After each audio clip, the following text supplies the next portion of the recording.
बच्चों, कैसे हैं आप लोग। आशा करती हूँ कि आप सभी अच्छे होंगे। बच्चों, शुरू करते हैं आज का अध्याय।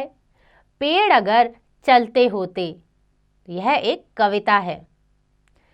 कल्पना कीजिए कि यदि पेड़ भी चलते तो क्या होता। तो बच्चों, जरा सोचो कि अगर पेड़ चलते तो क्या होता। पाठ परिचय है। प्रस्तुत कविता में कवि पेड़ों के लाभों को एक बच्चे के माध्यम से समझा रहा है। यानी कि एक छोटा सा बच्चा सोच रहा है कि क्या होता अगर पेड़ चलते। तो आइए शुरू करते हैं कविता। पेड़ अगर चलते होते। पेड़ अगर ये चलते होते, कितने मजे हमारे होते। जहां कहीं भी हम जाते, हाथ पकड़ इनको ले जाते। तो बच्चों, कवि कहता है कि अगर पेड़ चलते तो कितना अच्छा होता। हम इनका हाथ पकड़कर वहीं ले जाते जहां हम जाते। धूप अगर कहीं हमें सताती, ये छाया हमको दे देते। और कहीं जब वर्षा होती, ये छाता बनकर छा जाते।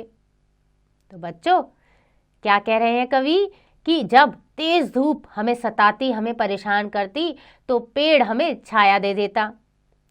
जहां भी वर्षा होती तो यह छाता बनकर हमें बचा लेता, क्योंकि हम जहां जहां जाते पेड़ हमारे साथ साथ चलते। काश ऐसा होता। भूख अगर हमको लग जाती, मीठे फल ये हमको देते। इनकी डाली पर चढ़कर हम खट्टे मीठे फल खाते। तो बच्चों, कवि कह रहे हैं कि जब हमें भूख लगती तो ये पेड़ हमें मीठे मीठे फल देते और उन्हीं फल से हम अपने पेट को भरते। तो काश ऐसा होता कि जहां हम जाते वहीं पेड़ हमारे साथ साथ चलते। शुद्ध हवा हम सबको देकर स्वस्थ हमें ये हर पल रखते। इन पर झूला डाल डाल कर हवा के झोंके हम सब लेते।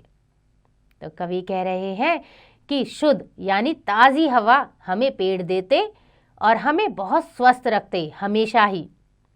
और इन पेड़ों पर झूला डालकर हम झूलते रहते तो कितना मज़ा आता। जहाँ जहाँ हम जाते हमारे साथ साथ चलकर पेड़ भी आते, तो यह सारे आनंद हमें उसी समय मिल जाता। ऐसे कवि बता रहे हैं। तो बच्चों, सोचो ज़रा, पेड़ अगर साथ साथ हमारे चलते तो कितना मज़ा आता, कितने लाभ होते, है ना। तो बच्चों, यह कल्पना जो है, ऐसी कल्पनाएं हमें करते रहना चाहिए। इसी में तो मज़ा आता है। आशा करती हूँ कि आपको यह कविता समझ आ गई होगी। इसका अभ्यास आप स्वयं कीजिएगा।